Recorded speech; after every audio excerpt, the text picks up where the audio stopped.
my friends, welcome back to the channel. Today we are wrapping up our month 5 post-op VSG, and this has been a wild month for me, you guys. I'm going to get into how the home life has kind of trickled over to the weight loss journey and explain all of that. But first, I do want to say hello and welcome to my new subscribers. Thank you guys so much for hanging out and watching these videos. And also thank you for leaving comments and letting me know that some of this stuff that I talk about is really relatable and it resonates with you. It really does help me in making future videos. And also, if you're starting a journey, I want to follow that as well. So whether it be on Instagram or on YouTube, just let me know so I can follow that. All right, you guys, let's get into talking about month 5. Like I mentioned, there's been some stressors come up this month. One being we're no longer going to sell our house.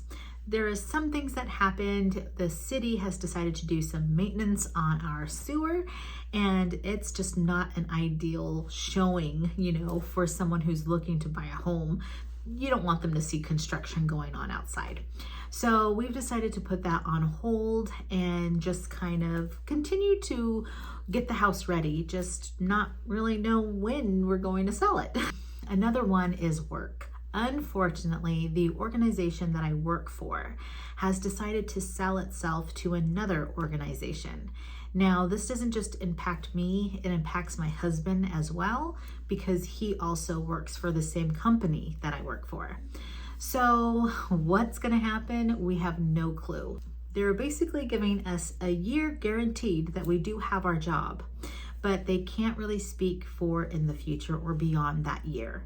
So we're a little on the nervous side about all of that, which is another reason why we decided to pull out of selling the house. On top of that, personally, my job has changed.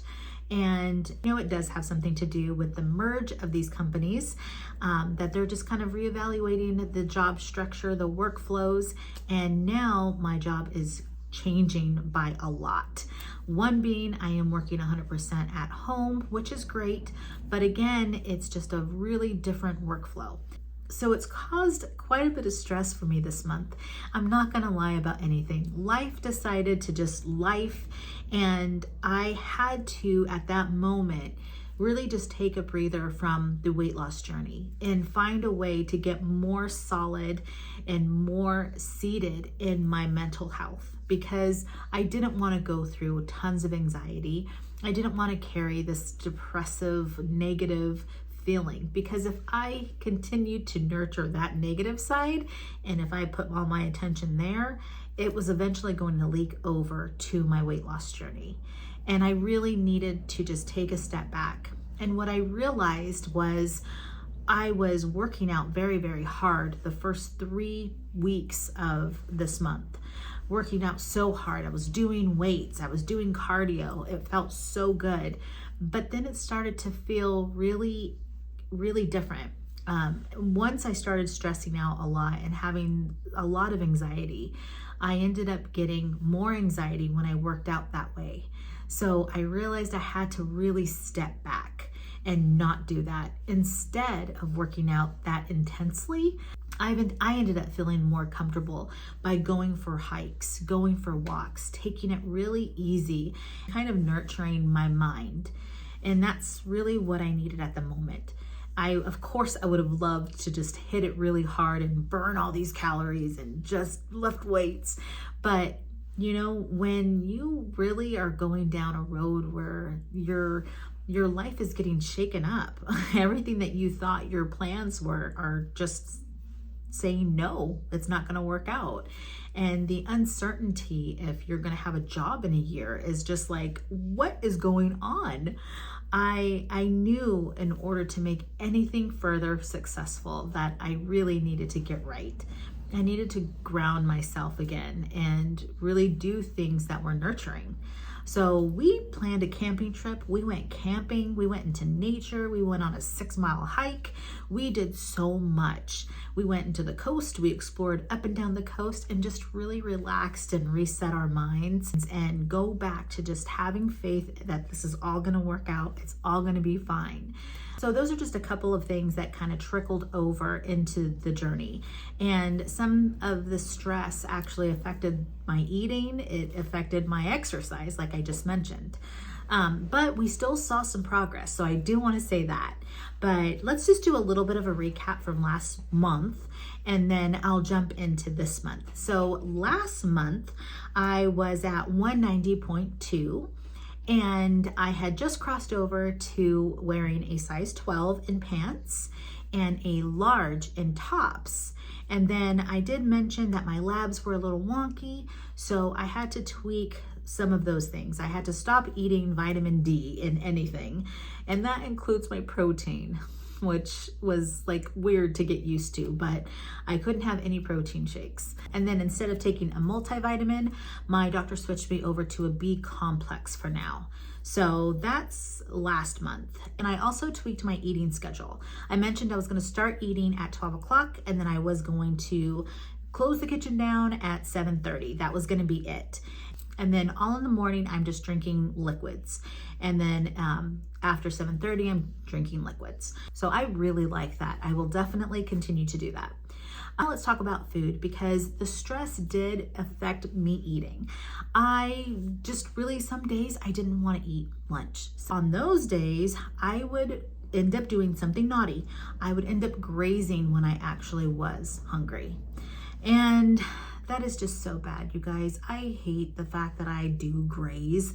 And that is something that I've noticed that I started doing it, and I quickly realized I needed to stop that. So I stopped that about 2 weeks ago. What ended up happening was I would just not want lunch. I wouldn't want to eat it. I wouldn't want to make it. And I wouldn't eat. And then a couple of hours later, all of a sudden I want a pickle, or I want a little bit of cottage cheese. And I'm like grazing like that. So I'm not grazing on like really crappy food. It's pretty good food. It's just not in the schedule. I'm eating outside of my meal time frame. What I ended up doing was getting a juiced greens powder. And it's one by Garden of Life, and it has no sugar in it. All I wanted was the greens. I didn't want any sweetener in it. If I don't feel like eating, I just do the green drink, and I'll put oat milk in there. I have a 0 sugar oat milk that I get. So the stress did trickle over in the eating area because I just didn't have the appetite some days. And because of that, I went below the 1,000 calorie goal that my doctor has for me. And I've been kind of sitting with 800 to 900 calories. So coming into this new month, I think I am going to really try to hit 1,000 calories. And then on top of that, I'm going to really stop grazing because it gets me nowhere. Even though I'm grazing on good food and making good decisions, I still just have to be aware that there's a time to eat, and I can't just keep snacking on like fruits or whatever throughout the day. So that's something that I'm going to get under control. As far as the food goes, it's been really, really good. I do try my best to post on Instagram. I'll take a picture of what I have, what I'm craving that day, and then I'll try to do the macros for you guys on there. But I've just been on this cottage cheese savory bowl kick lately, and it's just, I love it. It's just my go-to. I tried eating some things that are a little bit more dense, like a wrap, you know, and I'm not feeling the wraps. Again, that's kind of what turns me off from eating. And then I don't end up eating at all. And then I'll go over and just graze when I'm hungry. Get a hearts of palm and eat it, or pickle or something. And it's just, vicious cycle. Now let's talk about my progress for this month and my thoughts on it. So last month I was going between 190.2 and 192. I just kept fluctuating between those two. Now when I started to switch my eating schedule and I start eating at 12 and I end at 7:30, that actually pushed me out of the 190s. And I would say it was about a week. a week after starting that schedule, I really noticed that the scale started to move. So I ended up going to as low as 187, and now I'm teetering between 187.2 and 189. And it's just like month 4 repeating itself, but I just keep trying and I keep doing the stuff that I'm doing.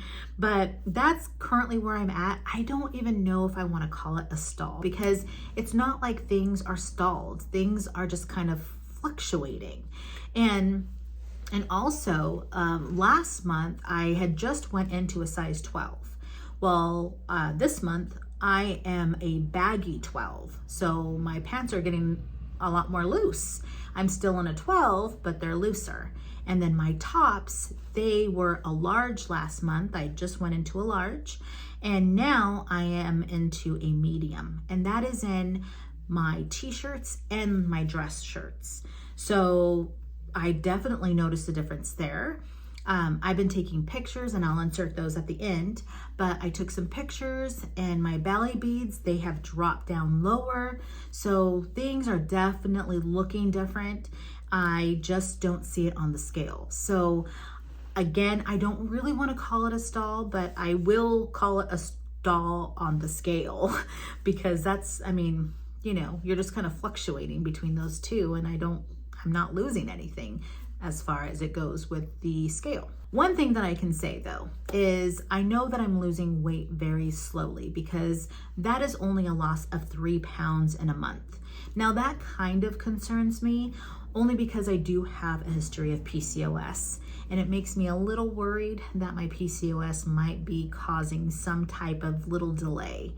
And I will be talking to my doctor about it, because if there's more labs that she needs to check just to make sure my testosterone is lowering down, because the testosterone has always caused me issues with weight. So I do want to talk to her more about that, and then I'll update you guys. But yeah, there's like a little part of me that kind of feels like my PCOS is kind of rearing its little head. But we're going to take that day by day, and we're just going to see what ends up happening. So for this next month coming into that, my goal is to kind of tweak my schedule again to see if that boosts up my weight loss as far as the scale goes, because it did last time. And I'm thinking it might just be the calories. I was getting very low calories, especially when I heard all of this news going on about my job and everything. I know that I was getting probably even 700 calories because I was just so bummed. But you know, we're good now. I'm feeling a lot better. And I've noticed the areas that I had kind of fell off a little bit. So I'm going to just get that back going, see if that moves a little bit on the scale, and then also start working out, because I do feel like my anxiety has kind of mellowed out quite a bit. I do feel better. I feel like I'm ready for that recharge. I do feel like I'm ready for that more intense workout, that I can actually handle it emotionally and mentally. So we'll start jumping into that next month as well. That's kind of the update, guys. It's a slow lose, and I know that if you are like me and you are also losing very slowly, it could be so frustrating. It could be so frustrating because you're looking at all these other individuals meeting their goals at a certain length of time. And I mean, there's things I had to like really take a break off of Instagram, because I'm like, oh my gosh, you're at 6 months, I'm at 5 months, and you've already lost 70 something pounds, and I'm barely hitting 50. Like, you know, that kind of gets into your mind. But you know, we all started at different levels, and we all started in different mindsets and different situations, different health issues. And we just kind of have to let this process do its thing. And we have to stay positive. We have to stay positive in it, because like I mentioned, with all of the stress coming up, if I did not actually stop myself from going down that road, it would have trickled on over a lot more into my weight loss journey. But in order for us to be successful at that, we have to make sure that our structure is good, that our mental health is good, that we pay attention to those signs when we do get stressed out, and we take the time to really reground ourselves. And that's kind of what I felt really helped me. Going camping, being in nature, going to the ocean. I loved it. Just not caring, not necessarily not caring about my weight loss journey, but not having that be the only thing in my mind. So that's what I did these last 2 weeks, was really, you know, put myself in a better spot so that I can go back, regroup to my weight loss journey and be successful at it. Hit it with new energy. And I feel supported in it. I feel good. I'm surprisingly not too worried about any of it. I do want to have some answers as far as the slow weight loss, but then again, when you see results and you see your clothing still changing, you see pictures that are still changing, I mean, you can't help but to say this is still working. It's just, you know, the scale's not doing its thing, and it's gonna do that, I guess. That's why we have pictures, and that's why we have other methods. So there you have my crazy wonky month, you guys. I'm so glad that it's over. I'm so glad I'm feeling better about everything, and I'm just at a good spot right now, feeling emotionally, mentally, physically, and it's only gonna get better. I know it. But that's all I have for you guys. If this was helpful, give me a thumbs up, leave me a comment below if you have any questions, or if you're currently going through a stall and you just want to rant about it, I'm here for it. I'll rant with you. So thank you for watching. And if you haven't already subscribed, subscribe and be my friend, and then boop on over to Instagram and be my friend there too. I will see you in the next video. Bye-bye. Boop.